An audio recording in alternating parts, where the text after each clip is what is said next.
Mistakes that can lead to anaerobic overtraining.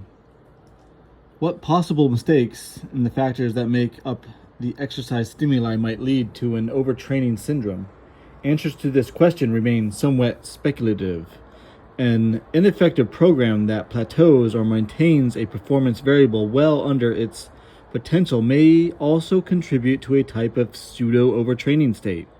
Mistakes of too much and too little both can have similar performance results, but the overtraining state is associated with greater damage or negative physiological alterations in the neuromuscular system. Mistakes in any of the acute program variables in the progression of a program could theoretically result in an overtraining syndrome, but the mechanisms involved in the performance decrements might be quite different. Overtraining classically has been thought to be a function of mistakes in intensity or volume in exercise. Periodization approaches to training attempt to use these two variables to carefully plan a progression that does not lead to overtraining.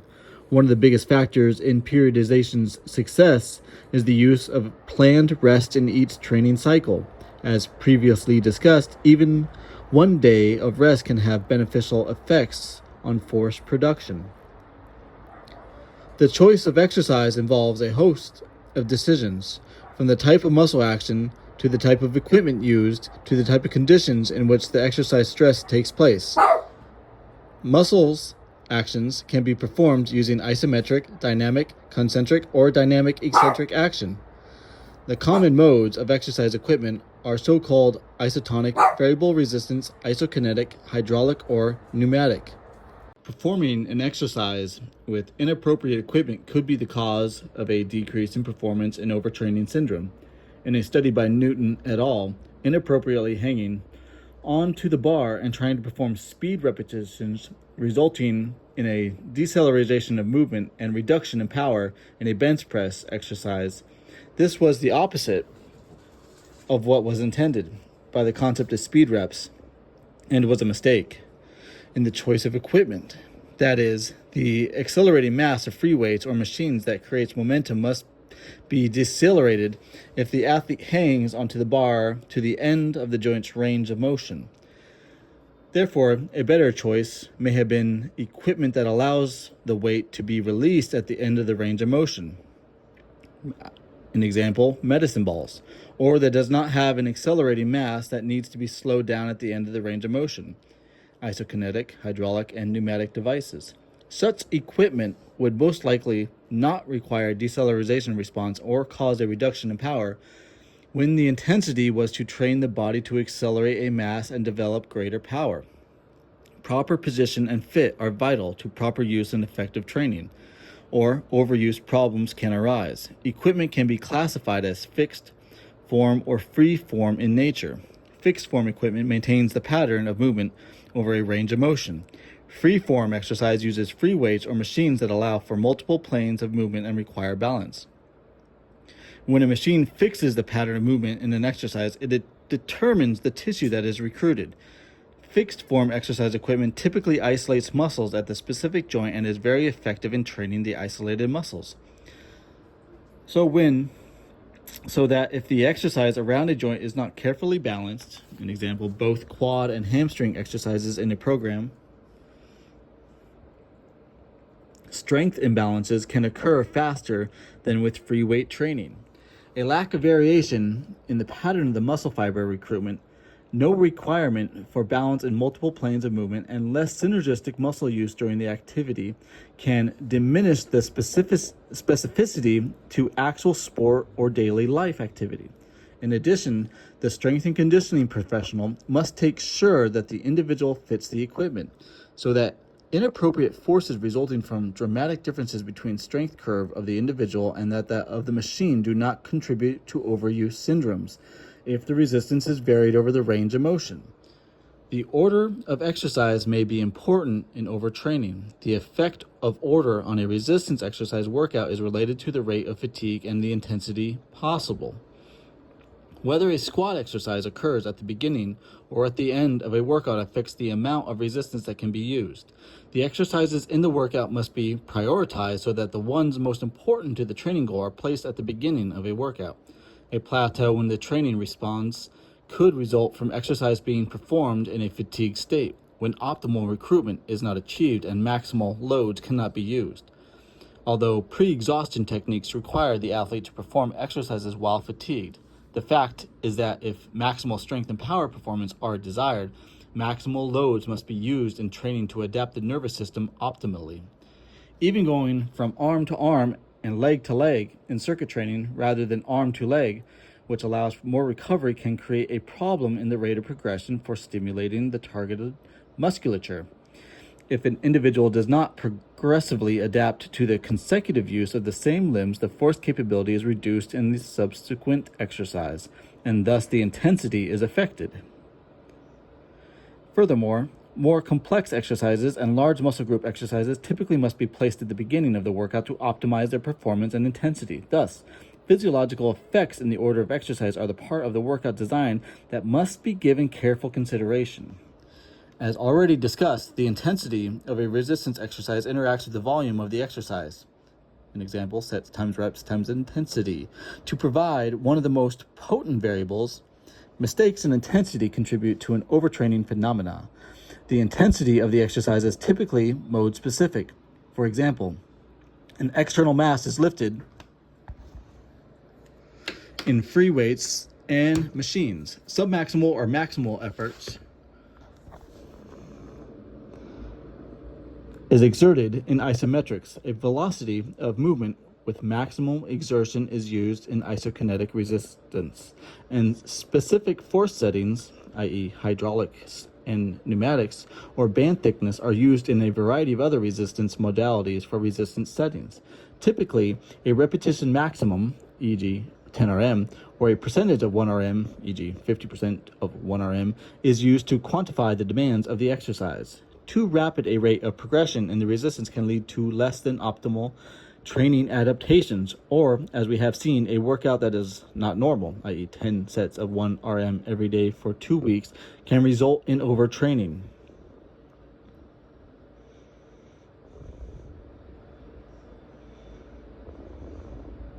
Too rapid a rate of progression in the resistance can lead to less than optimal training adaptations, or, as we have seen, a workout that is not normal, 10 by 1 RM.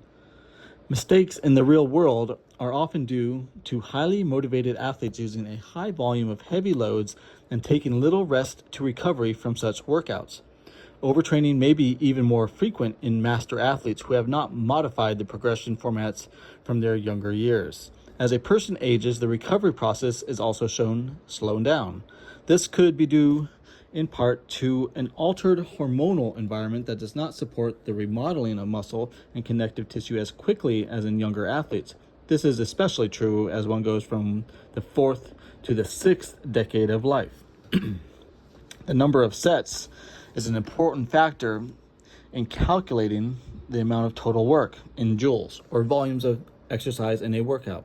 The volume of exercise has been found to be important for continued gains in building programs. Building programs attempt to optimally improve strength, power, and muscle size, or a combination of these. Conversely, an inappropriate volume of exercise can create an exercise stimulus that leads to the physiological ability of the individual to recover from the stress. In other words, the total work is too great, and excessive soreness or residual fatigue occurs and does not disappear within 48 hours.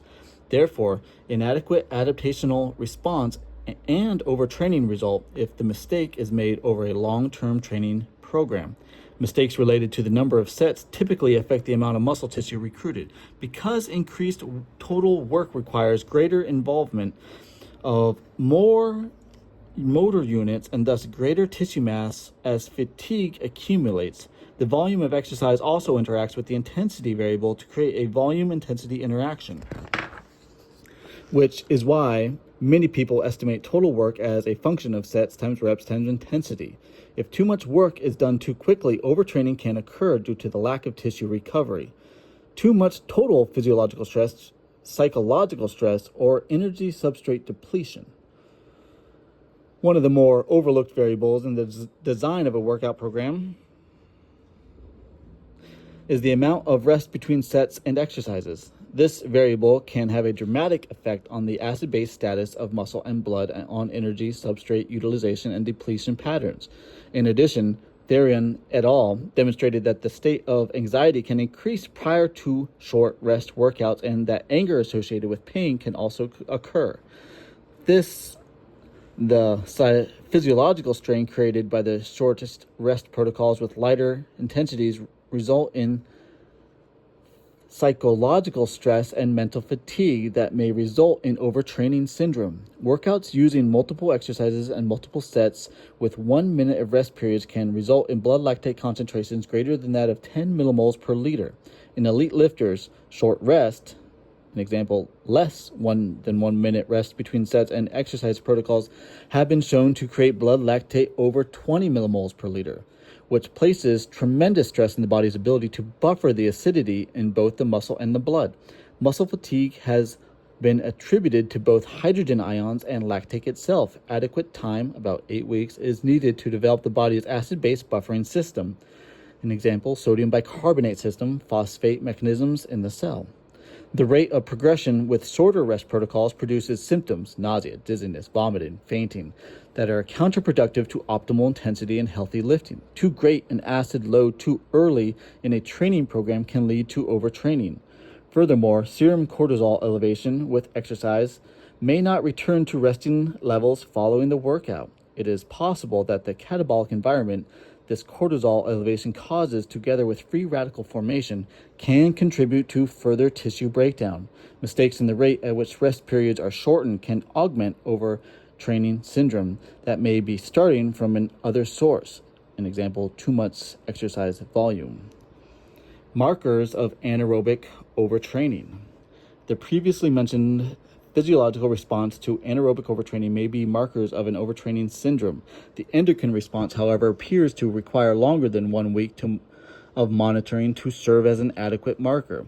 The most effective markers are those associated with sympathetic overtraining syndrome because it may be the first response to anaerobic overtraining. Being watchful for overtraining-related performance decreases prior to the occurrence of a full-blown overtraining syndrome is vital. Yet, markers of overtraining are few in anaerobic training. A recent theory of the mechanisms of overtraining proposed that the central nervous system neurotransmitter serotonin is produced excessively. Serotonin is often associated with sleep and fatiguing conditions. The serotonin precursor, tryptophan, competes with the branched-chain amino acids, valine, leucine, and isoleucine. When crossing the blood-brain barrier, it has been theorized that dietary supplementation with branched-chain amino acids would decrease the levels of serotonin in the brain. Overtraining and supplementation studies with weightlifters, however, have not supported this theory. Markers of anaerobic training. More research is needed to clarify the monitoring problem. To date, only a few possible markers exist. Psychological effects: decreased desire to train, decreased joy from training. Acute epinephrine and norepinephrine increases beyond normal exercise-induced levels. Sympathetic overtraining system. Performance decrements, although these occur too late to be a good predictor. Unfortunately, because of the limited markers available for anaerobic overtraining, many athletes and coaches monitor the markers of aerobic overtraining while typically not working to monitor anaerobic overtraining.